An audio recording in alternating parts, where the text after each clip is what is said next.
What is going on, everybody? And welcome to a, some would say, dreaded episode of the Talkin ATL podcast. We are here with the original crew. You got myself, you got John, the man joiner, Andrew, the somewhat of a man Jefferson. And look, look, These we chest all, hairs say otherwise.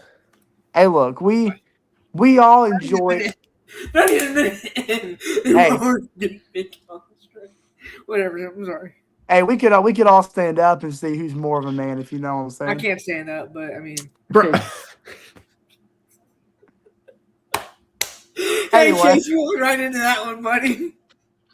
You anyway, walked right into that one. quick wow. quick transition from Speechless. that one. Yeah, I'm gonna pretend that didn't happen. Quick transition from that one. We all enjoyed this episode, like this podcast. We all look forward to it. Talking Yeah, some Atlanta Hawks basketball. Vibes are usually high. We're gonna keep the vibes high today. That's not gonna change. yeah, But I say dreaded for obvious reasons. I don't even have to explain. Obviously, we're here to recap what was unfortunately the ultimate conclusion of the 2025-26 NBA season. Now, For the it's Atlanta one, Hawks. it's one thing. I'm sorry, I'm jumping ahead of myself. How's my beautiful crew doing on this fine evening? Andrew, you can start. Doing pretty well. It's baseball season. Braves are looking like the best team in baseball. So that's keeping the spirits Looking like I high. think they are the best team in baseball. Am I wrong about that? We are the best team in baseball. We had the best record. We had the widest division lead out of any team. We're leading just about in every statistic possible. This is not a baseball podcast, but if it Yeah. was, we'd be a lot more excited than we are right now. Yeah, shout out just Dinger dudes. overall, shout Dinger dudes, appreciate that. Overall, it's been good though. I've recovered. Let me just leave it at that. I have recovered, and I'm ready to open up about our loss. Yeah. John, how you doing? What's going through your mind right now? Same. Same. I coped like long enough. I'm ready to just get it over with. Just get it. Just If talk about it. if my memory serves me correctly, Jordan, wasn't your first destination after the watch party the liquor store? Gas station, yeah, but yeah. Hey, we, we Hmm. didn't we didn't do So, anything too bad. I guess for context, we were all watching the game 6 together, and if you don't know what happened, we'll get into that later. A lot happened. A lot really happened. Almost went into a fight between these two. Hey, listen, things get personal sometimes. We blame the Knicks for that. After that horrendous game, I decided to cope with it in a way that people all over 21 can cope with it. Again, kids don't drink and don't drink unless you're late under the age. Over the age of 21. Over the age of 21. Whoa! I'm not saying Whoa. what kind of message are we sending here, John? Jordan's trying to promote underage drinking here? Is that No, Hey, no, look, no, Whoa. no. we don't No. have morals in this podcast. Nah. But yeah, no. I've had a good solid start to the week. I'm trying to get this over with and talk about it. Hey, look, Rip it off like a band-aid. we didn't do anything too bad. I think we just drove onto some oncoming traffic on the way home. Nothing major. Just Well, something. I'm so glad they all are alive because that's very dangerous for you folks. So I'm so sad. I'm so happy to see they all are alive and well. But Well, what's funny is every other Hawks fan who was coming this way had the same idea. So we essentially just switched lanes. We were all trying to go on oncoming traffic, and it ended up making a safe ride home. yeah, hey, Yeah, so we can't even do that right. It canceled each other out. Yeah, it was pretty. Yeah, it's we pretty can't crazy we that can't way. even do that right, man. Times are rough. Look, like I mentioned, we're here to conclude what was a very ultimately exciting and a roller coaster ride of a 25-26 season. And it's one thing to be eliminated. We said it at the start of the series, the pressure's on the Knicks because in retrospect, the Hawks weren't really supposed to be in this position. and We were it's one. probably supposed to get swept. I'm not gonna lie. We should not have won 2 games. And in a way, I think you're right, John. And so we knew that the expectations on their shoulders were a lot heavier than the expectations on our shoulders. And it's one thing to carry those expectations, and the result that you thought were going to happen did happen. But it's a completely other thing when you go out the way the Atlanta Hawks did, especially how exciting this series was looking after 4 games. And we're going to get into it now. I know typically we have a start bench cut to start the podcast, and I'm still gonna have. Well, we always call it a start bench cut, but it's usually like a question or like a conversation Yeah. piece to open the episode. And I'm still going to have that, but I'm actually going to save it for the end of the episode Okay. because it's going to be a great follow up to what we're talking about today. So we're actually going to go right into the games, and then I'll follow it with my conversation piece that we usually have at the start of the episode. Um, so yeah, I like John said, let's not delay this and let's Let's talk about yeah, the. right, yeah, because like when it comes to like mental health and stuff, you can't keep the depression in, or else it leads to very bad things. So we're talking about it with each other because we Yeah, all experience it. Yeah, this is I'm, like a good therapy session. This is I'm glad. a therapy session. Yeah. I'm glad you said. See, this is the good thing about the podcast. Like, this is very therapeutic, because you know I can, Steven, shout out Steven Lambert, member Dinger Dudes. He's a Hawks fan too, so we vented with him, and it's been good. It's been very therapeutic. So this is like as John called it, a group therapy session. So all you coping Hi. Hawk fans are more than welcome to join us. Hi, And my name's Andrew. I'm John. Hi, you John. gotta stand up. My name's Chase, and Hey, Whoa, I'm a depressed Hawks whoa, fan. whoa! Hang on, See that, now, that's hey, no. See that's now, I'm at no. Now I need like actual therapy. that, Thanks, hey, buddy. that's when you're supposed to say hi, Chase. Let's start over, okay? No, nope, nope, No, My nope. no, name's no, Chase Jefferson. okay, no. Therapy over. Therapy over. We don't have it in the budget to get a censor block. Okay, I'm sorry. I didn't know we didn't show love on this podcast. My bad. That's the other one. Yeah. Yeah. That's I'm the sorry. OF. That's the Yeah, you're OF. right. Sorry. Yeah, we have a Talkin ATL Hawks past midnight edition podcast. Oh yeah.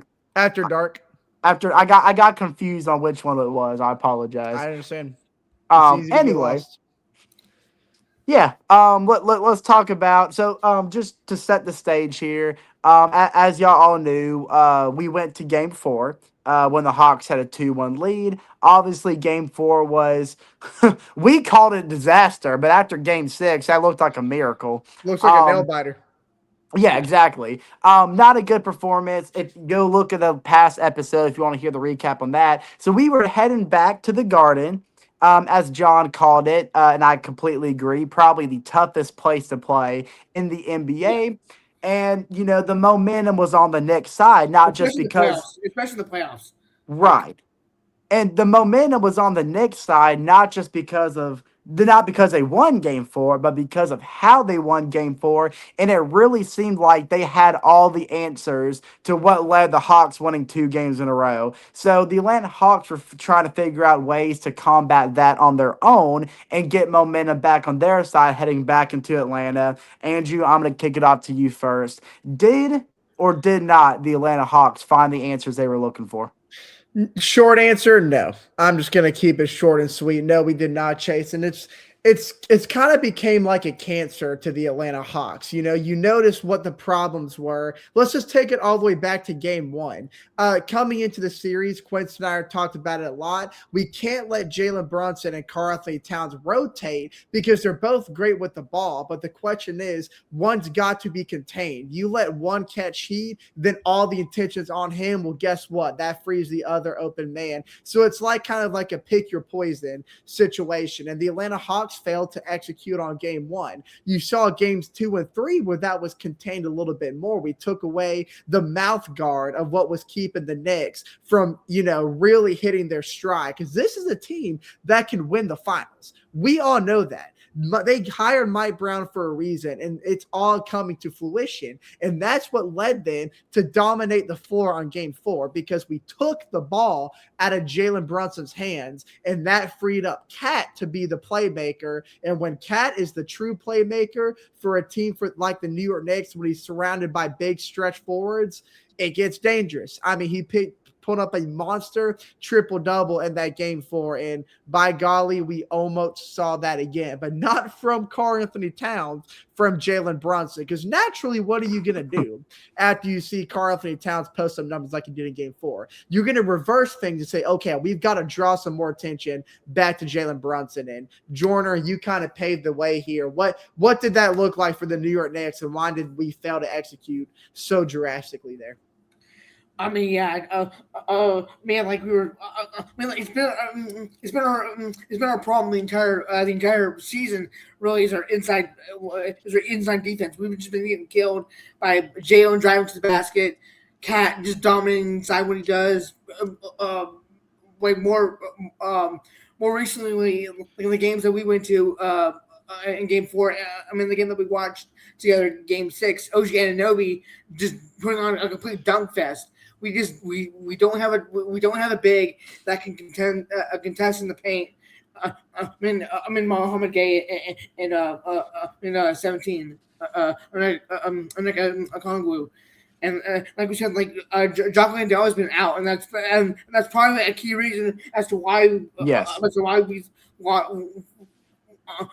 probably the reason why we've been like losing these games the way we have is because we don't have that big on Jock Landale that can literally do anything like on the defensive side. He can guard the perimeter, he can guard the paint, which is what we need. So I mean, yeah, basically this whole series, like we needed Jock, and thanks to the Magic, we don't have him. And yeah, and you're absolutely right, John. I remember like towards the end of the regular season, and the final episode on the regular season, when we were trying to figure out, are we going to be playing the New York Knicks or the Cleveland Cavaliers? And either way, we both said the same thing. Whether it's Cleveland or New York, we're going to have a rough time defensively in the paint. And you're right. We've also referenced this concerning Onyeka Okongwu all throughout the podcast all season long, that especially towards the second half of the season, Onyeka Okongwu started showing shades of Clint Capella and what he was defensively, which is not good because Clint Capella was one of the softest defenders the Atlanta Hawks has ever had, and Okongwu was starting to shade that Next way to as Dwight well. Howard. Okay, I'm not gonna throw Dwight Howard on this list. And we had that debate a couple episodes ago, if y'all remember that.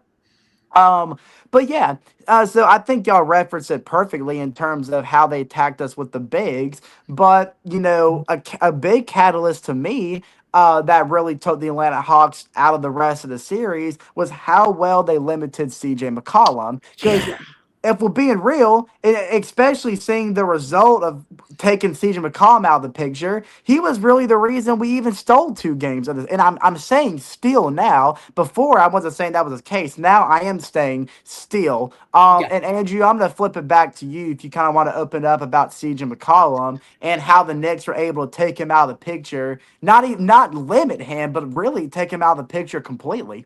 Yeah, Mike Brown's a smart guy, and he got a lot of early criticism early in the series, especially from super fan Stephen A. Smith. And yeah, it just goes to show, CJ McCollum, he caught the hot hand. He was one of those guys where it really put a lot of pressure on Mikal Bridges, because the Knicks fans were looking at this situation like, okay, we signed a guy like Mikal Bridges, or we traded 5 first-round picks for a guy like Mikal Bridges who could stretch the paint a little bit and make sure you contain mid-range shooters like CJ McCollum. So that forced Mikal Bridges to take a big step up in how he executed that series, not just offensively, but really defensively. And we saw him guard that zone a lot better against CJ McCollum. I mean, he lost his ability to, create space with his ball handling.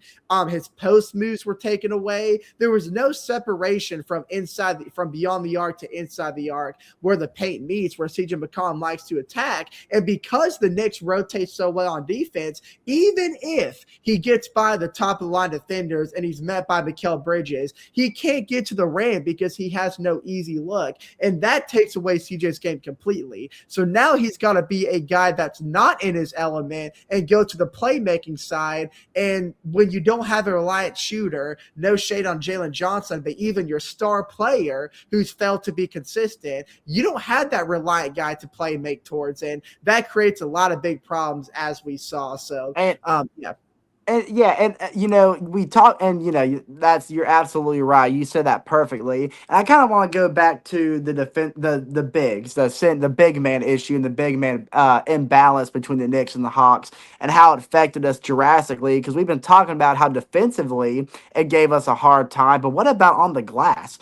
I mean, the Knicks here in Game 5 out rebounded the Hawks 48-27, which led them to. That's gross. That's disgusting. That's disgusting. That It's should never happen. awful. That should never happen again. Honestly. And it's going to And get a lot worse. Yeah. and when you get rebounds, it leads to fast break opportunities where the Knicks had a 13-4 advantage. And as I all know, we said it many times on the podcast, the Hawks are one of the best fast break teams in the NBA, and that's where they need to get their points. They have to win the game in transition. So if you take that part of the game away, you're taking really a big piece of the identity that is the Atlanta Hawks. And John, I want to kick it off to you, and I want you to kind of discuss. I mean, it might seem simple to talk about, but how were the Knicks? Because the Hawks really tried to be physical inside to limit how many rebounds the Knicks got on us, but there really wasn't much we could do. And John, I just want to kick it off to you, and you kind of describe how the Knicks were able to shave off the Hawks' physicality to make sure they kept dominating on the glass. I mean, like again, like I just said, like it's plain and simple. Like the centers that we have besides Chocolate aren't that physical. I mean, Onyeka Kongu is pretty skinny. So is Mo Gay. So we don't have that physicality. It got to the point where we put that like that when we were on defense, we had to put Dyson on Cat and Mitchell Robinson. So I mean, we had to put like a 6 foot a 6 foot a 6'8" guard on some 6'11" guys, borderline 7 foot guys. That's not. It's not going to work out in our favor. It's not going to work out in our favor. That's what we need. Like better bigs that are going to. Be more physical inside on the defensive side and the offensive side. And yeah, Jordan, you said that really well. And it's funny because at the start of the series, I think one of the points we made was, Mike Brown, here he goes, another Tom Thibodeau. He's not really rotating that bench as well as everybody thought. We thought the Hawks, that's where we were going to have our big advantage, was on the bench. But now look with the Knicks and how they've elevated that bench game throughout the series. I mean, my Lord, even Jose Alvarado came from a game one, just a guy who runs his mouth, to a guy who's backing it up in game 5. And we can't limit those kind of players. And we've lost that contamination ourselves. Look at Jonathan Kuminga in game 3 and compare that to games 4, 5, and 6. I mean, he's not grounded defensively anymore. He's not moving it off ball like he was defensively, trying to get through those zones and fight through those screens. He's not grabbing rebounds. Now, he did have that one really impressive alley-oop lob late in the first quarter. Yeah. Highlight aside, Jonathan Kuminga was ineffective. He's lost his confidence from, the field in terms of shooting. He's shying away from contact in terms of absorbing it. That's what the Knicks love to do, man. They are open armed to all the contact they can get. And that's why they go to the foul line so much in games 4, 5, and 6. I mean, defensive possessions for the Atlanta Hawks without sending them to the line were so scarce. And you can take a look at the free throw differences. Shoot, even game 5, the one we're talking about right now, you take away those free throw numbers, at least 75% of those free throw numbers, we have a 2-3 possession game there late in the fourth quarter. I mean, they gained so much traction and slowed down the speed of the game so much because of how well they're able to absorb contact and get those extra points. And the Hawks just can't do that themselves. And And I like that you referenced game three, and I kind of want to stick with rebounding here and reference game three myself. Because you go back and you think about that one where the Hawks really dominated from start to finish, and the only reason it got close was because both Jalen Brunson and OG Anunoby were hitting some incredible miracle shots in Yeah. the fourth quarter, and the Atlanta Hawks had a couple of sloppy, self-induced turnovers that shouldn't have happened, and that's the only reason it got close. But you go back on the game and you remember how well the Atlanta Hawks rebounded, how much they dominated on the glass, and the rebound numbers were close. The Knicks did win the rebounding margin, 46 to 45. It was pretty well even. And you were go back and think, well, how did the Hawks do that? And look, now knowing what happened afterwards, you kind of realize is more so what the Knicks weren't doing versus what the Hawks were doing. Because Yeah. the Atlanta Hawks did a great job. Everybody was attacking the glass after a shot, and like it didn't matter if you were beyond the arc or if you're already in the paint. You found lanes inside to catch the Knicks off guard, ultimately catch them sleeping. And like you said, Mike Brown's a smart coach. I guarantee you, he went back and looked at film, showed where they were falling asleep at the glass or under the rim, and said that's not happening again. And and he was absolutely right if that's the case because it never happened again. There was never a point where the Hawks could muscle the way inside again. And yeah, just total disaster. I'm gonna open this topic up to either one of y'all, whoever wants to take it first. The Atlanta Hawks, I think we can all agree, I think it all comes down to a lack of playoff experience Yeah. ultimately. And we saw this in game six, especially. But it seems like when the Atlanta Hawks couldn't find an answer, they started getting into their own way and they were missing wide open shots. It's like they were getting, you know, self-inflicted wounds. They're getting overwhelmed and they're getting sporadic, and I'm going to kick it off to one of y'all. Do you think that was the case, and how so? Angie, you want to start? Yeah, and I think playoff experience is exactly that, Chase. And just take a look at the one guy on the New York Knicks who couldn't be stopped in Game 5, Jalen Brunson. I mean, and you match that with what Quinn Snyder's philosophy was for the Atlanta Hawks during our immense success going into the postseason. The ball movement was there. The communication was there. We always knew how to locate the open man. That's what Jalen Brunson is for the New York Knicks, and that's what he was and has been all series long, but mainly in Game 5 because he had such a monster performance. Other than Kylie Jenner, she was not impressed, but she was with Travis Scott back in 2018, so she saw prime James Harden. Nothing's going to impress her about Jalen Brunson. But Jalen Brunson, it's like, he's the cornerstone for the next offense. We all know how incredible a shooter he is. He's great inside, but he's always moving off ball. And you look at the Hawks rotation on our offensive side, we're so stagnant. We don't move around. And I think that has a lot to do with that playoff difference when it comes to the experience side of things, because Jalen knows the intensity you've got to amp up to in those games, in those moments, to throw momentum off for the opposing side. And the Atlanta Hawks, we don't counter that. We don't have that kind of mentality or that game flow. So it's easy to shapeshift for Jalen Brunson because he knows how to adjust to different defensive positionings because that's the mindset he has. We don't see that with the Atlanta Hawks. We get stuck. We continue to try to kick that wall down even though our foots are broken. So, and that's the thing. And Quinn Snyder knows that. And you could kind of tell he was trying to work around that in Game 5, especially late. And we made a little bit of the run, and then bam, Knicks hit us with another brick wall. John, got any final remarks you want to throw in for Game 5? No, I don't. I think Andrew said it perfectly. I just think, yeah, we're a young team besides CJ McCollum. We don't have much. We don't have any playoff experience besides CJ and Jalen Johnson's time with the Hawks in the playoffs. And outside of that, we don't really have a lot of playoff experience. It's like that's what comes down to is just playoff experience. We don't have a lot of that. Right. Besides CJ, Jalen, and Kaminga, really. And it showed because when our playoff leader, CJ McCollum, was shut down, it was next man up, and no one wanted to take that role. And, and Jordan Clarkson before the game, I mean, he said it perfectly. He knew exactly what the Hawks were trying to do. He said, I know they're going to try to bring a lot of force down there, talking about inside. So he said, we're just going to Pause. have to be prepared and we know what's coming, so we'll be ready. And then Dyson Daniels referenced that recipe exactly afterwards, making a claim that I think their mindset was to come out and try to bully us and be physical. And they did that exactly. So it's just not, we're not being skeptics here. We're not just assuming. I mean, even the players, Knicks side and Hawks side, felt the exact same way. And with that being said, down 3-2 in the series, heading back to Atlanta, where we knew there had to That's be it for some. the episode. Thank you guys for tuning in, and we'll Yeah, see you guys next week. yeah. I'll see y'all. Hey, Yeah.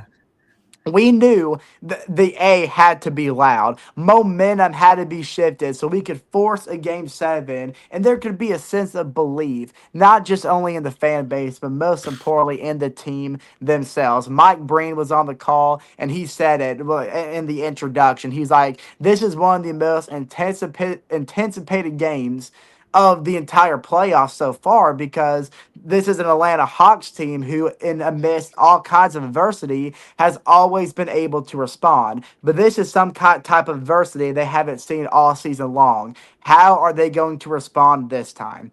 And we all wish the storybook could have been written a different way. We were all three at the station having a little watch party, watching Yeah. it together. And I think we've learned that every time we watch a Hawks game together and like some type of watch party, it just never turn. I No, mean, it doesn't. opening opening One night against time, the and Raptors. we went to go watch the Pelicans. That's like that's Look, it. I think we should go watch the worst team in the NBA. Leave it look, to the Pelicans. the opening night against the Raptors, the playing game last year against the Magic.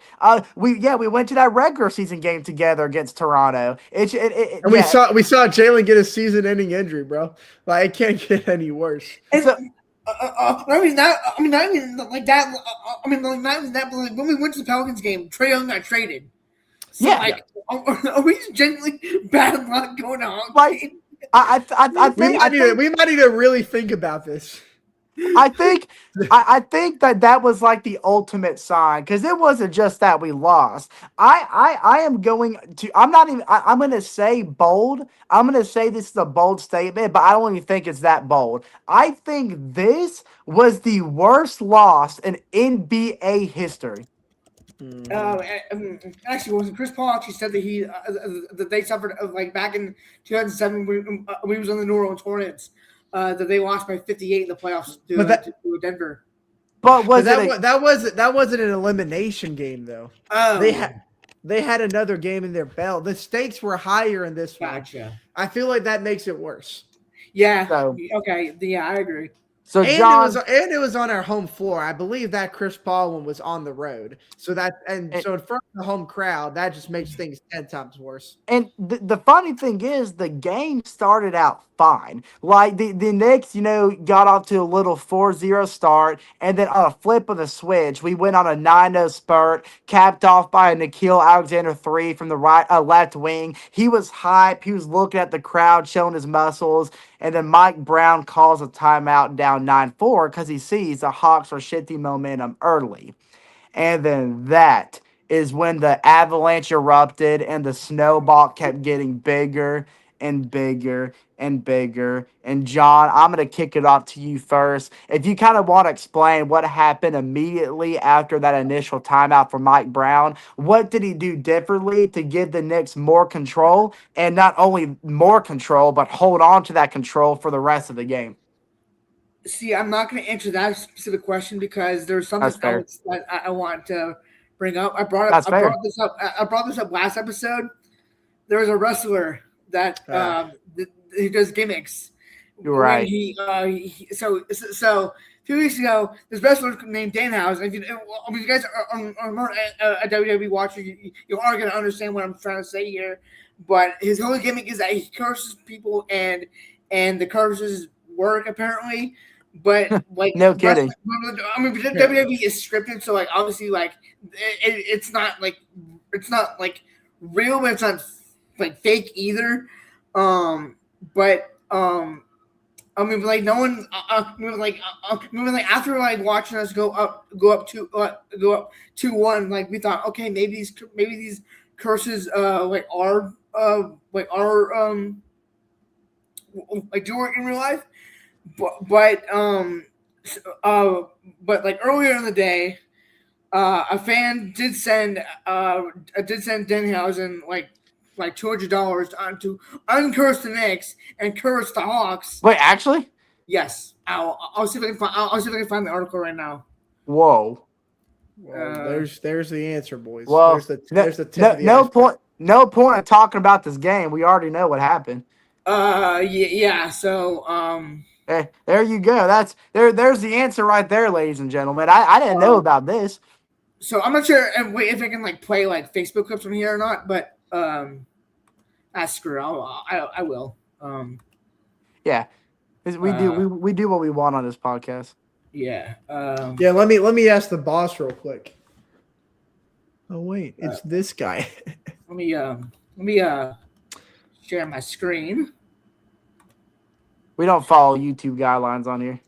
It's not YouTube, it's Facebook. But can you see my screen? Yeah, they say you can't play YouTube videos, but they never say anything about Facebook. Oh gosh. Okay. Well. Oh gosh.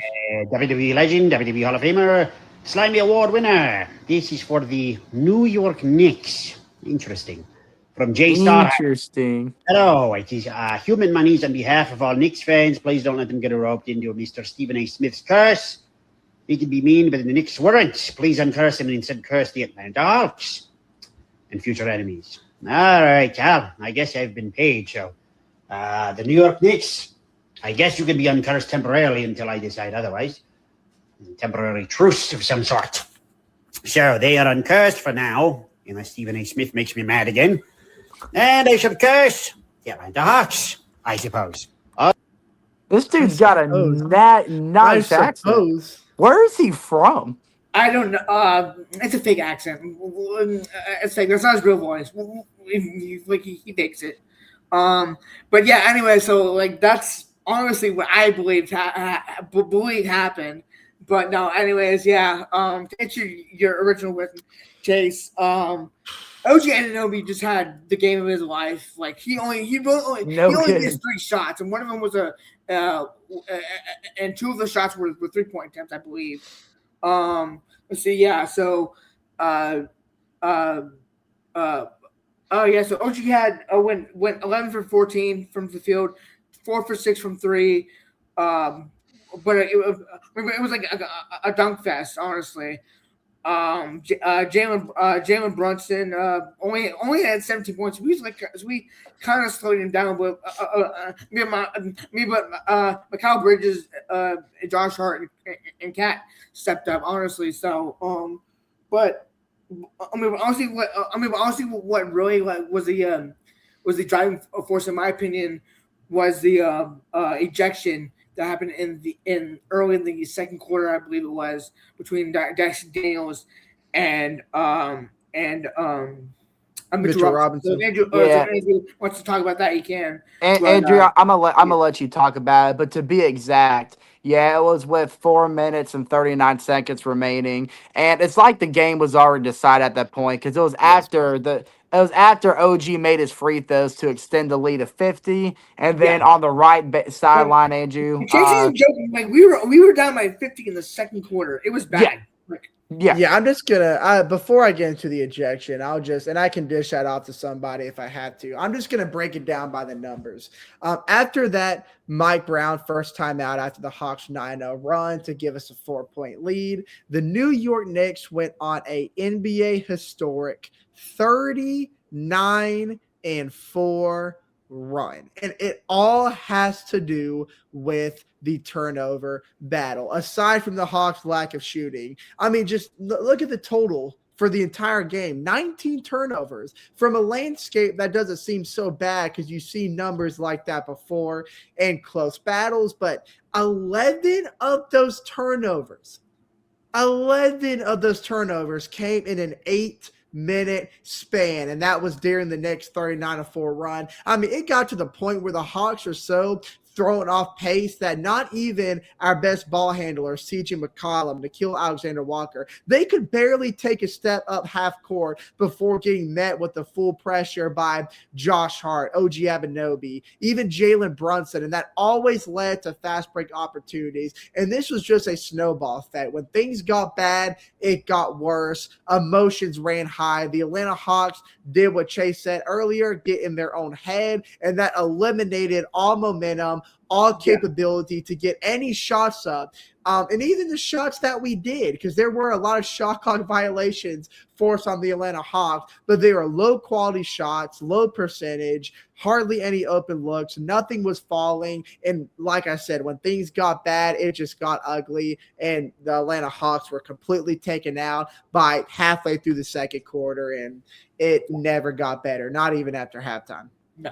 And I'll kind of pass off what John was trying to was alliterating the scuffle and the ejection between Mitchell Robinson and Dyson Daniels. So as I mentioned, with 4:39 remaining in the first half, with the Knicks up by 50, thanks to a pair of OG Anunoby's free throws. Robinson and Daniels were on the right side of the line, boxing each other out, and things took a little bit of a tumble when Mitchell Robinson kind of had an aggressive elbow to Dyson Daniels. So Dyson, kind of reiterated it and gave him an even harder elbow to the chest. And afterwards, it's almost like nothing really happened. It's like they just stood there and looked at each other. But then, like, the stare prolonged, and then Dyson Daniels had something to say about it. But Mitchell Robinson didn't really necessarily react much. Like, a Kongru was standing behind them, and he noticed very quickly that something was about to go down.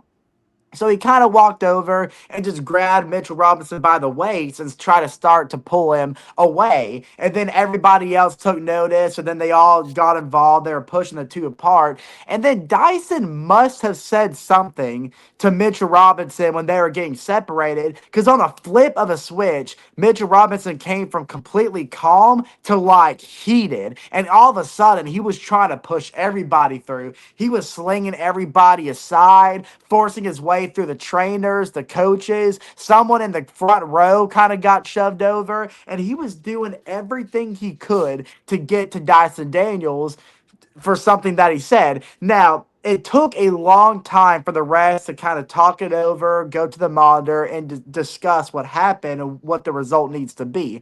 Now, the end conclusion was for both Mitchell Robinson and Dyson Daniels to be ejected from the game. And, John, I'm going to kick it to you first. Do you think that it was a fair decision to eject either one of them or both of them, or should have just been one of them? Do you think this is a fair ejection? And if not, what would you rather see happen? I mean, like looking back, I like the physicality. Like, yes, I do believe that they both do. Well, I hate to say like deserve to be ejected because like no one really should like be deserved. No one should say that someone deserves to be ejected. But I mean, but that's just what happened. Like you can't be like hitting people, like elbowing someone like in the neck or whatever. You just can't be doing that. But yeah, no, I do believe that the refs like made the right call. Like the game was already out of hand. So like, was like could Dyson be on the floor could that like actually like have the way was come back? Probably not. Yeah, like the ejection was probably the right call. Just because like how physical it got, and like you said, like fans got in the mix, and like it just wasn't a good look for either team. But The ref. We can talk about the ref who got freaking tumbled by Mitchell Robinson when he was trying to. That too. Yeah, once the ref get, once the ref gets involved, once the ref got hit. That should definitely be an ejection. You shouldn't charge the ref for any sport. I don't know if it was a ref. I actually think it was someone on the Knicks coaching staff that if someone fell over, and Jalen Johnson actually ran over to kind of attend to whoever fell over. It was actually Mike Brown that fell over. He's because Mike Brown ran It from the was bench Mike to Brown. try to separate Mitchell Robinson because he was trying to avoid an ejection. Because we all know Mitchell Robinson, how much he impacts the rebounding numbers when he's on the floor for the Knicks. So even in a blowout game, when the game was practically over, even at that point, Mike Brown was scurrying over, fighting for his player to stay in there. Now, originally, I was not a fan of the ejection. The Wow. Knicks might be that good. 74-51 at halftime against the Sixers, man. I mean, Yikes. like, at least it's not 72-22. That's Yeah, very look, true. listen, at least the Sixers got to 50 before the Knicks got to 100 because that was not the case in this game.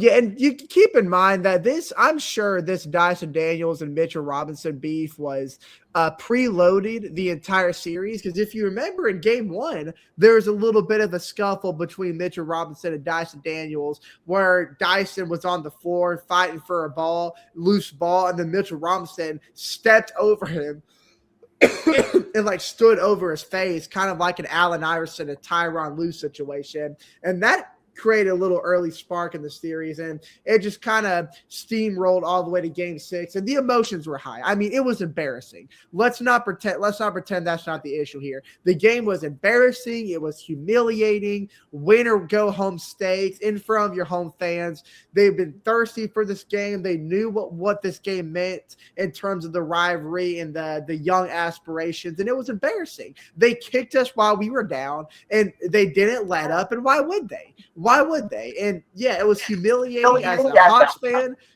even more humiliating as a Hawks player. You could see it on Dyson's face sitting in the bench, just all the pressure and emotion seeking in. And yeah, it was humiliating. Yeah, I completely agree, and you're absolutely right. And it's we were down by 62 at one point. We broke all kinds of records, and if that gives y'all any hope, at least we broke records. And you mentioned it before. The Knicks had the longest recorded run in NBA history. The Knicks had the largest halftime lead in NBA history. That's regular season and postseason. And I think they had the largest margin of victory. And I think this was just postseason history. The Postseason history. Just postseason history. the margin of victory. And it's just, yeah. And I mean, it seemed like the Hawks had no answer defensively. It's like the Knicks were doing the same thing over and over again, just getting a rebound on the defensive end, dominating in transition where the Atlanta Hawks were supposed to dominate, going right inside, whether it was an alley-oop, whether it was a pass in the post, or whether it was just driving straight to the rim. And there was nothing the Atlanta Hawks physically could do to slow that down because we don't have the resources to. It's not a skill thing. It's just a lack of resources. Ultimately, we just did not match up well with the New York Knicks at all. And I think it also has to go referring back to the lack of playoff experience where, I mean, practically that entire Knicks roster has been in this situation before. Wow, look at the Atlanta Hawks roster. Other than CJ McCollum and Jonathan Kuminga, Gabe Vincent too. Who else has really been in that situation? Nobody. And and after the game, I know Quinn Snyder kind of referenced it, saying, this was a hard one to stomach. This isn't one that you can just let it roll off the bat. This is going to take a while to digest, and it hurt the players just as much as it hurt the fans. And yeah, does anybody else have some closing remarks about this one before we hop into my quote unquote star pitch cut? No, I'm good. I think we covered it all. It was basically just a Knicks highlight fest. That's what it was. Like no Hawks highlights, just Knicks. It was what everybody thought Magic City Monday was going to be, just on the Gosh, court. we're not quoting. This was quoting your friend. This was 5 guys getting. I'm not going to say the whole thing because I'm not going to say the whole thing. It was a quote of all Y'all know time. what the text said. Y'all know what the text said because y'all got it, not me. Hey, it was a quote of all time. Look, I'll tell you this. It was Man, it all goes back to the same root problem. I mean, the Hawks, you've got to have a sustainability on offense, someone you can rely on when things are going sideways. And the Hawks had no rebound, had no recovery. We didn't. Jalen Johnson, I mean, he tried. He tried to be more physical. He tried to be the guy on the team that could lead them to some kind of potential comeback or start some sort of spark, go on a run ourselves. Because the Hawks have been prone to going on those lengthy runs throughout the season. But Jalen Johnson, whether it was a confidence issue, a nervousness, don't know what it is, he's going to grow out of it. No, I'm not worried about this being a long-term issue. But just in this series alone, you've got to face the fact Jalen Johnson did not look like the MVP Jalen Johnson he did throughout the season. And neither did Nickeil Alexander-Walker and Yeke Okongwu, Dyson Daniels for the most part. You know it's bad when the Inside the NBA halftime show on TNT has Shaquille O'Neal trying to do chest compressions on Harry the Hawk plushie toy and then ultimately giving it a funeral and making their own little casket. I mean, they literally had a whole funeral service at halftime because the game was that bad. We're not talking about after the game. At halftime, they were already proclaiming the Atlanta Hawks to be dead meat, and that's what it was. Yeah. And I'm also surprised that that we both came out with our starters in the second half. That's how bad it was. We were down by 50 at halftime, I believe it was.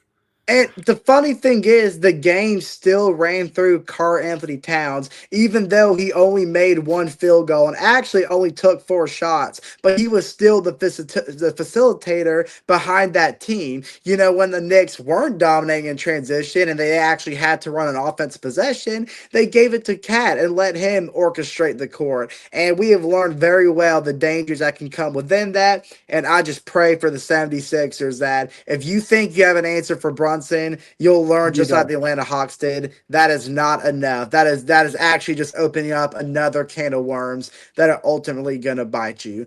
But if nobody else has any closing remarks, I think you're right, Jace, because Brunson has 27 at halftime. Okay, well, you know what's going to happen? The Sixers are going to come out the second half, locking Brunson up, and they're going to quickly find out that it ultimately does not. Now, I will say, GG's. I expect something a little different from the 76ers because big-wise, they match up a lot better than the Hawks did. So the rebounding numbers at least shouldn't be as lopsided. But we'll have they don't have Mitchell Robinson because he got – well, no, he'll be back I suppose, because it was a first half ejection. Yeah. But kind of I guess we'll end the episode here with this question, and whoever wants to go first. And I'll kind of put my points last. You know, so we're heading into the offseason now. Now, I know last offseason, you know, we kind of did like some random-ish content. You know, we did a lot of like Sporkle quizzes, all that kind of fun stuff. And we might still do some of that here and there. But of course, we'll have, you know, when the actual NBA draft order is released, we'll do a more right. We'll do a more finalized draft or mock draft, you know, a more sophisticated and realistic one. And then we'll try to come up with some better like off-season, postseason Hawks content for everybody. But I kind of wanted just to open up the off-season box with this question right here. Ultimately, what is one main goal you want to see the Hawks hone down on this offseason? Whoever wants to start first. Just talk about just one thing you want the Atlanta Hawks to fix this offseason. Jordan, you want to go first? I mean, I'm still thinking. So if you want to. Okay. Yeah, I think it's pretty easy for me. The one main thing that I want to see the Atlanta Hawks capitalize on is go after a true big. Now, Onyeka Okongwu, he's great at his position. He's a good center in terms of his ability to I want to say shot block. I want to say that very hesitantly. He can contest very well. There you go. But his emphasis to box out, to clean the glass, even his inside scoring regressed this season. We need a true big because as much as it hurts me to say inside, because I do believe in Okongwu's ability, I do think he's better off the bench. I think we need somebody who can play that true big position. Now, Joyner kind of threw an idea out there of something he saw online. He posted in the group chat. Hartenstein from the Oklahoma City Thunder would be a perfect example of what I'm looking for a true big. Doesn't have to make a major impact on the scoring side of the game. We had that down pat. I just want a guy who's going to be reliant to out physical whoever his opponent is from underneath the rim and get those 50-50 balls when those opportunities present themselves and win your team's second chance points. And that could be through the draft, because remember, we do get 2 first-round picks this year. A-Cuff first pick, 21, 22nd pick, go get us a true big to build off of and maintain throughout the Quinn Snyder's vision for the future here. And yeah, to kind of for more context on what John sent, the source was ATL Sports Zone. It was kind of talking about since the Thunder are possibly avoiding the tax, that would have Hartenstein available, and he has a lot of potential growth too. He hasn't even reached his peak of what he could be as a big, and he doesn't really have the room to in Oklahoma like he would in Atlanta. So that's something you also have to kind of think about as well. John, it's like, if I'm not mistaken, he's been starting at the 4 for the Thunder, right? Right. So with Chet Holmgren, it's been yeah, 5. As they at the 4, I believe. Right. So imagine if we put him at the position of big and let him, increase his big man attributes. I think he could turn into something pretty darn special. But John, I'm going to kick it up to you now if you're ready and kind of share what your thought process and your dream goal that you want the Atlanta Hawks to hone down on this offseason. I think like Andrew kind of stole my idea, like get A-Cuff at whatever lottery pick we have, and then get a center, preferably a 7-foot center, and Mara out of Michigan, or maybe someone, or maybe Chris Nack out of Houston, I believe. Yeah. And I mean, I completely agree with the both of y'all, and that's ultimately what my goal is as well. So I'm going to kind of go into something a little different here. And this is something that I really believe the Hawks should do, and it'd be for the better. I want them to prepare Asa Newell. And that I truly believe I see a lot of really good from Asa Newell. Not only what he showed playing for the Hawks, but especially what he showcased in his stint with the G League, these College Park Skyhawks. Now, I think to make room for Asa Newell, I think he could be a really good defensive and physical player off our bench. Now, I think that opens up the top in order to make room for Asa Newell and prepare him for a bigger role. I think it kind of opens up the harsh topic of what to do with Zachary Ricochet. And I think you could do one or two things. I think you could either send him down to College Park where he could have the room and the potential to flourish into the guy that we think he can be, or even though he doesn't have a lot of trade value, put his name out there and see what we can get for him, and then just focus on Asa Newell and develop him more. I would go the route of sending Zachary to College Park and kind of see what, just like Asa did, kind of see what he could become over there, and then maybe use what he learns and grows from on the actual team when he's more ready, when he's more prepared. What do y'all think about that? The other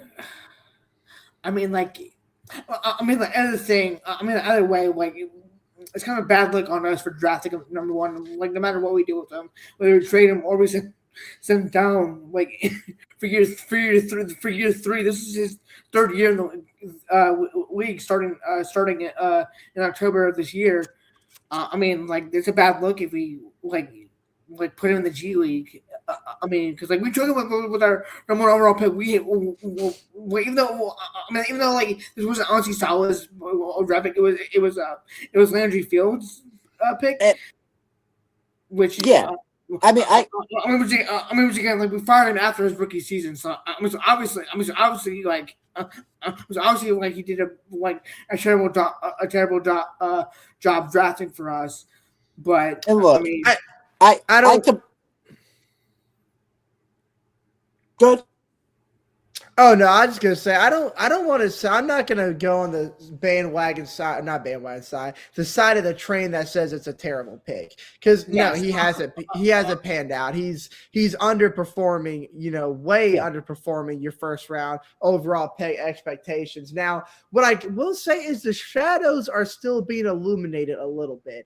Now, the regression this year was drastic. It was unbearable, Yeah. unwatchable at some points. But remember what we saw the second half of his rookie season. It was incredible. He did play like a first overall pick. He almost made a case for winning rookie of the year that year.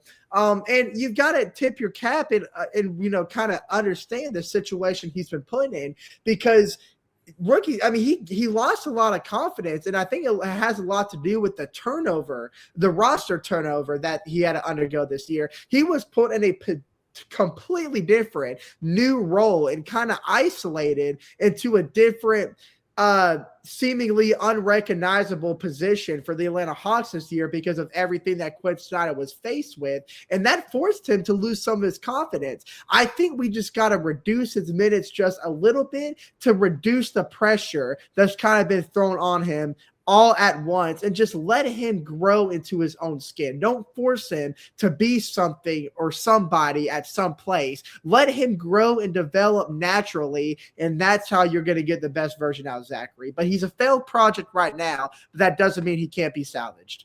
And look, and I mean, I agree with you saying, John, that it might be a bad look, but I think at this point of his career, for both the franchise and himself, you have to get the most out of him. You have to put him in the position to do so, and I just don't think he's going to have the minutes. If you keep him on the team to become who he needs to become, I think that would only be if you pull him down in College Park and Yeah, let no, him I figure. agree with you there. I mean, because we have a bunch of wings. That's why I would be really upset if we draft a wing with any. With either Yep. of our first round picks. I truly believe our weak spots are backup point guard and a physical center. And a physical 7 foot center. Those are our two weak spots. We do not need enough wings. We got Zachary. We got Corey Kispert, who actually I think he's a free agent, right? He might be. I'm pretty sure I saw that he's a free agent. So yeah, we have Kispert as of right now. We've got we've got AC Newell. We do not need another wing. We got Kaminga, who we're probably going to resign.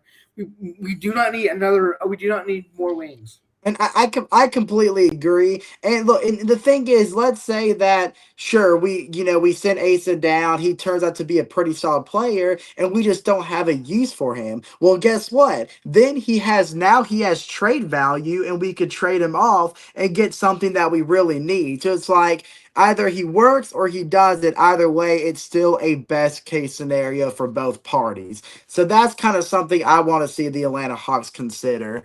I'm gonna say like we wait till the trade deadline. Right. Like, I mean, it's like wait till the trade deadline. Like same thing they were talking about with Trey on this past offseason this past offseason since we were since we were on watch for his supposed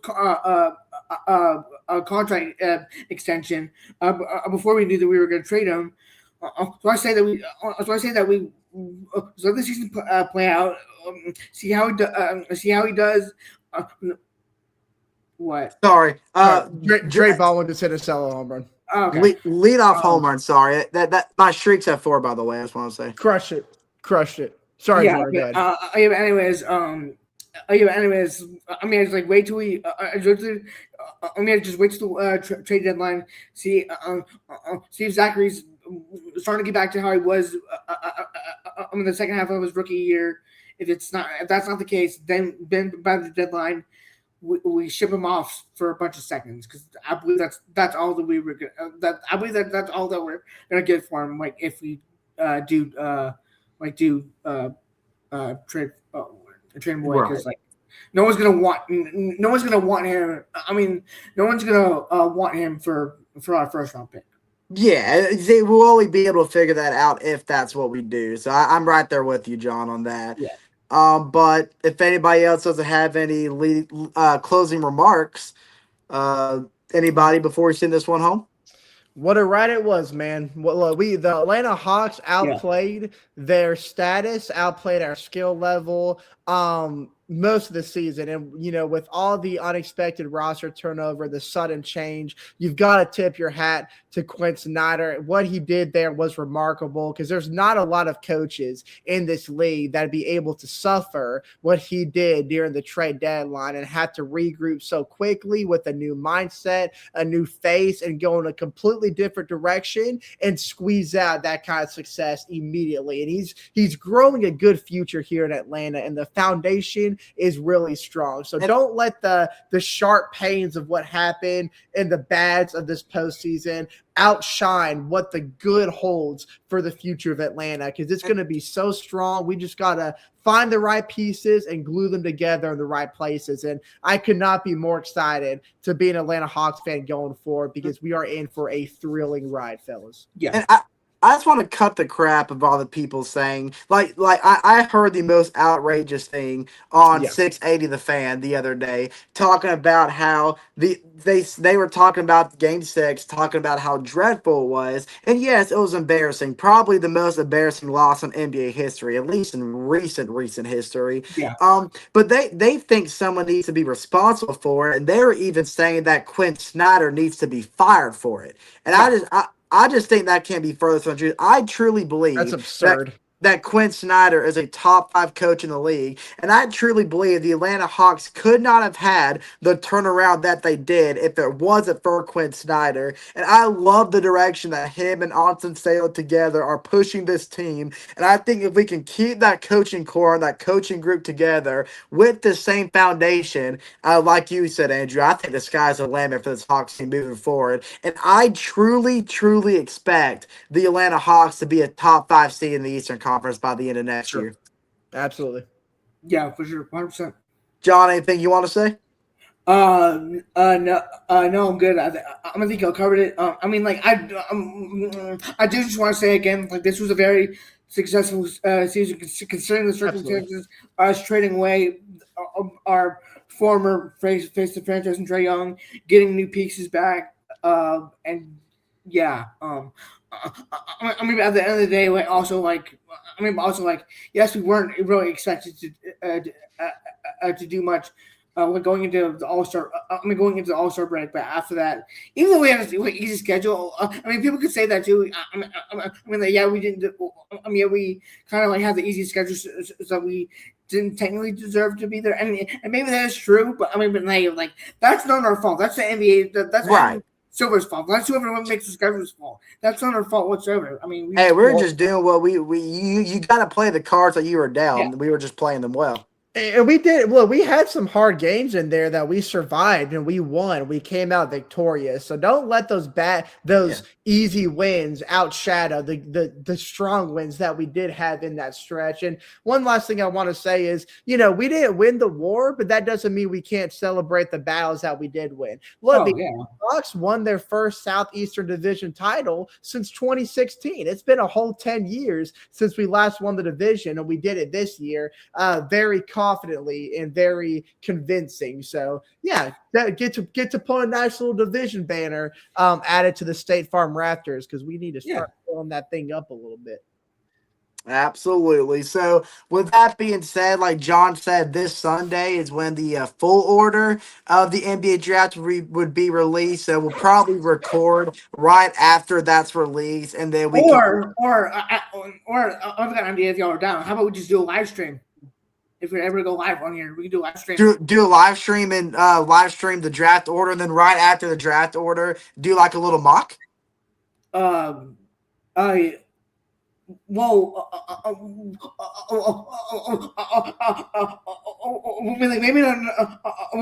not a live stream, but we can start the recording and then as we're all watching it together, react to it live.